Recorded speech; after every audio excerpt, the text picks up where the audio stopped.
Hey guys, in this video we will be looking at the for loop in PHP.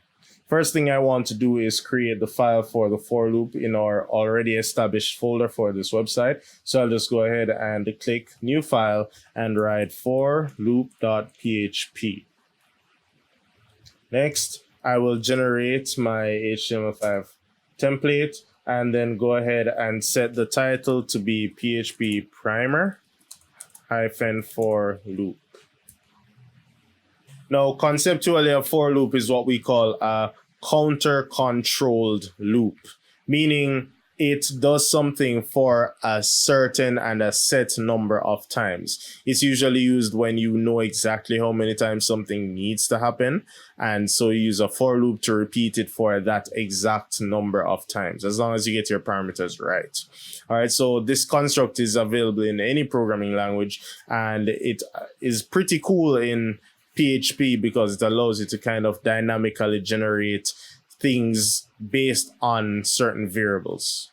Now, before we can write any PHP code, we know that we should put in a header tag to say which page we're on. So I'm just borrowing this from the switch statements page, and I'm just going to write an h1 tag at the top of the page to say that we're on the for loops page. All right.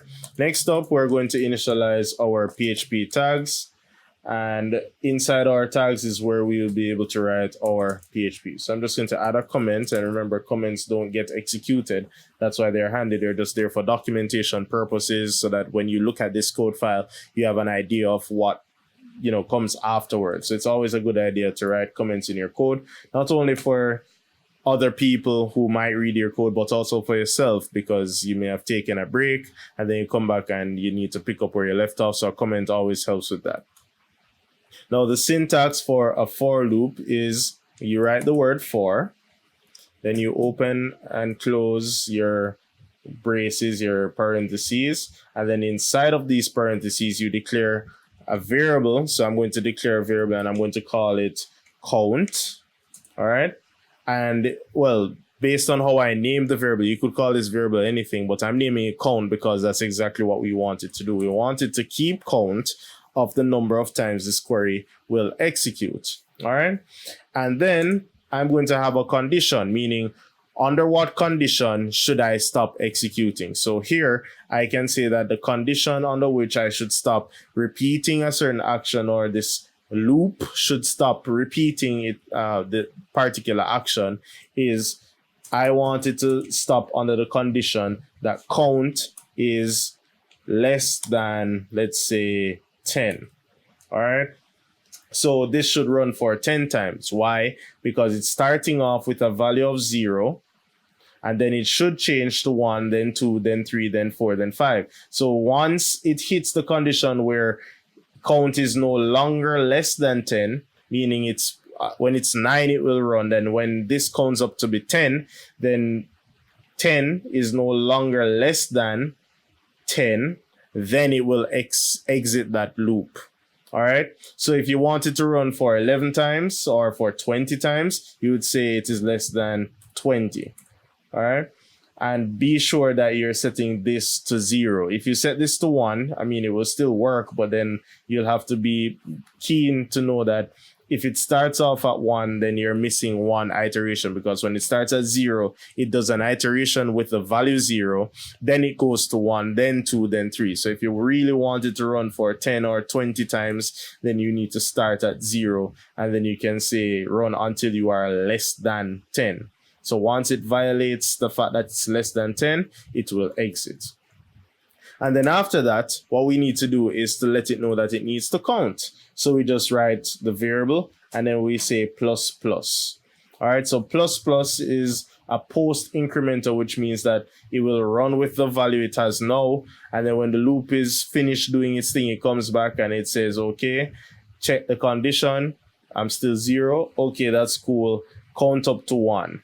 All right. Well, it actually says count up to 1 and then check if the condition is still correct. So that's what happens right there. Now moving on, the next thing we need is our curly brace. So you'll see this curly brace appearing a lot in PHP and in other programming languages. So just get used to it, that once you have a construct, whether it's an if statement, a switch statement, a for loop, while loop, and many other constructs, you just have to put your code for that construct inside of open and close curly braces. Now, what if we wanted to print to the screen 10 times, hi, hello world? So I'm going to write echo, and I'm going to print, and I'm going to put this in a p tag this time, and I'm going to say hello world, and then close the p tag.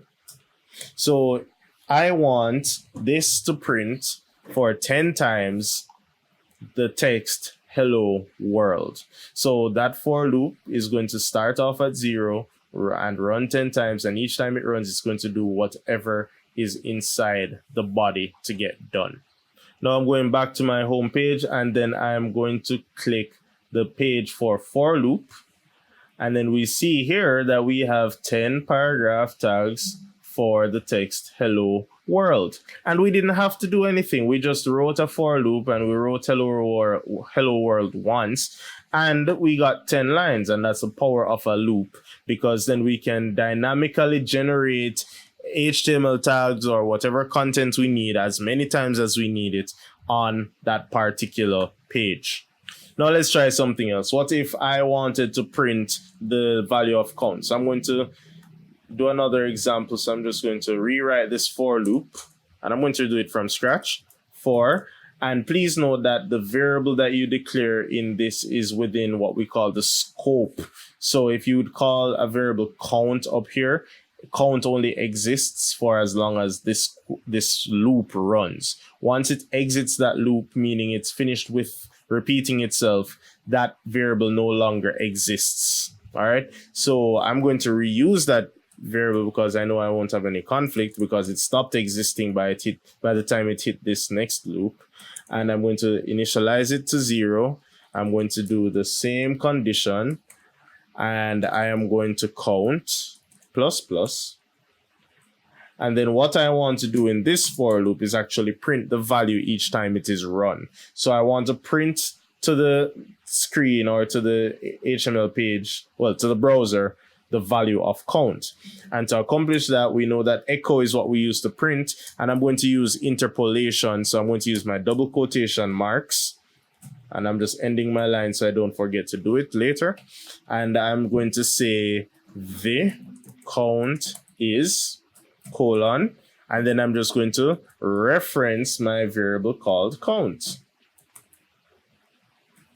So that's interpolation at work. We looked at concatenation earlier, and we realized that while it can work with the double quotes, it's absolutely necessary with the single quotes. And if we're using the double quotes, we don't have to use concatenation. Of course, this depends on your version of PHP. So if it doesn't work, then you can upgrade, or if upgrading is not an option, you can always concatenate. Now let's see what this does. So when I refresh the page, I should see hello world 10 times. Yes, and I should also see a countdown or count up for the text. So you see here, it's echoing the count is 0, the count is 1, but then it's all in one line, because in a previous video we would have established that we probably want to break line between our echo statements. So firstly, I'm going to put this. So what happens is that when you print the static text like that, it will all print in one line.